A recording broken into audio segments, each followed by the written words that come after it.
काम करना नहीं आता तुम्हें? सारे घर में धूल हो रही है, कभी सफाई भी कर लिया करो। यहाँ पूरा दिन लगकर दोनों बाप बेटे का काम करो, साथ में ताने भी सुनो। जब मैं बोलती हूँ कि ऊपर वाले पोर्शन में किराएदार रख लो, अरे सफाई भी रहेगी, पैसे भी आएंगे, तब तो किसी को मेरी बात सुननी नहीं होती। हो गया टैप रिकॉर्डर शुरू। ये कहते हुए राज घर से बाहर निकल जाता है, जिसके बाद शिविन अपने कमरे से निकलकर नेहा के पास आता है। क्या यार मम्मी, कितनी बार बोला है टाइम से उठा दिया करो, हो गया ना मैं कॉलेज के लिए लेट। दुनिया की सारे गधे घोड़े बेचकर तो तू सोता है, पता भी चलता है तुझे कि मैं कितनी बार उठाने आती हूँ। बस दोनों बाप बेटों को घर से निकलते हुए लेट होने की फिक्र है, वापस आते हुए कितना भी लेट हो जाए कोई फिक्र नहीं। ओहो मम्मी, ओवर एक्टिंग मत किया करो। माँ की बातें अब ओवर एक्टिंग ही तो लगेगी ना, मेरी तो कोई फीलिंग्स ही नहीं है। क्या करूं, मर जाऊं क्या मैं? ओफो मम्मी, जा रहा हूं मैं, बाय। शिविन चला जाता है और नेहा बेचारी किलस्ती अपने घर के कामों में लग जाती है। इसी तरह चलती है नेहा की जिंदगी, जिसमें उसके ज्यादा बोलने वाली आदत की वजह से उसका पति और बेटा उसकी फीलिंग्स की कदर किए बिना हमेशा उससे दूर भागते रहते हैं। पूरा दिन घर में अकेले रहो और जब पति या बेटे से बात करने जाओ तो उनके नखरे अलग। अब मुझे ही कोई अच्छा किराएदार ढूंढना पड़ेगा।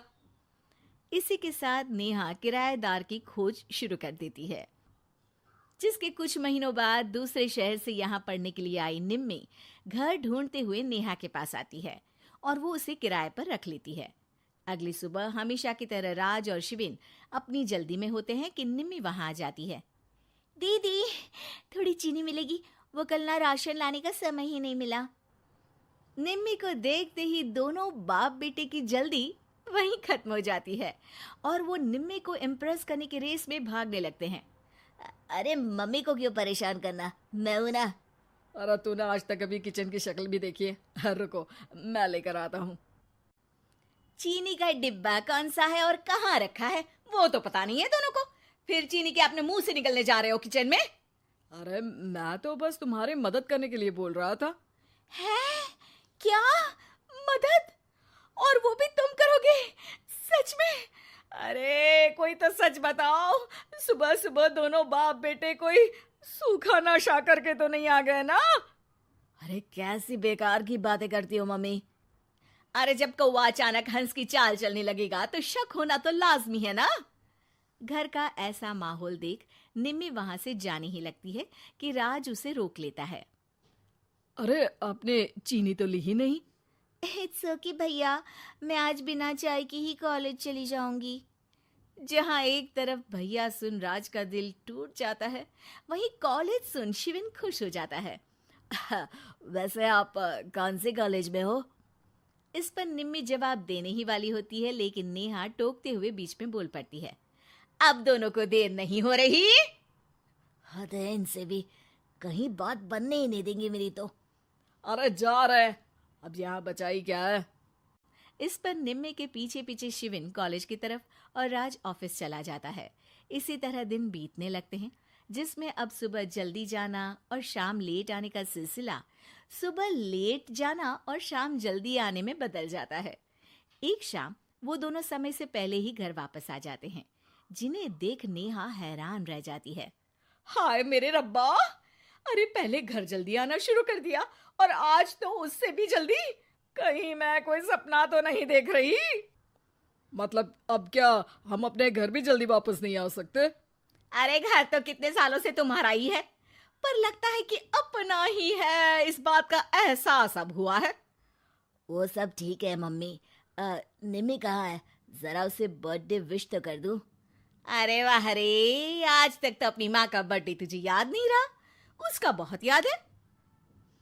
वो तो मुझे पापा ने याद दिलाया है। हैं? अरे क्या बोल रहे हो तुम, झूठे? नहीं बेबी, देखो मुझे तो तुम्हारा बर्थडे भी याद नहीं रहता, तो उसका कहाँ से याद रहेगा मुझे? तौबा, मैंने तो किराएदार रखकर अपने ही पैर पर कुल्हाड़ी मार ली। बेटा तो बेटा, यहाँ तो बाप भी किसी से कम नहीं है। इतनी देर में निम्मी भी घर वापस आ जाती है, जिसे देखते ही शिविन हैप्पी बर्थडे गीत गाता हुआ उसके पास चला जाता है। हैप्पी बर्थडे निम्मी। बताओ आज क्या चाहिए तुम्हें? हाँ हाँ, मांग लो ना इसकी जान। अरे नहीं नहीं, मुझे कुछ नहीं चाहिए, बल्कि मैं तो आज आप लोगों को कुछ देने आई हूँ। क्या क्या देने आई हो? निम्मी अपनी बैग में से मिठाई का डिब्बा और शादी का कार्ड निकालती है। ये मेरी शादी का कार्ड और मिठाई। आप सबको मेरी शादी में जरूर आना है और इसी खुशी में मिठाई खाइए। निम्मी की बात सुनकर जहाँ शिविन और राज शौक में आ जाते हैं, वहीं नेहा हंसने लगती है। दिल के अरमां आंसुओं में बह गए। नेहा की बात से कंफ्यूज्ड निम्मी उससे इसकी वजह पूछती है, जिस पर नेहा अपने पति और बेटे की सारी करामातें उसे बताती है। आई कांट बिलीव, आपको मैंने भैया बोला, और शिविन तुम्हें तो मैं हमेशा छोटे भाई की तरह समझती हूँ, लेकिन कहते हैं ना, man will be always man. लेकिन आज से ये विमेन सेम नहीं रहेगी इनके लिए। फिर क्या, बाप बेटे आगे आगे और नेहा झाड़ू लेकर उनके पीछे पीछे।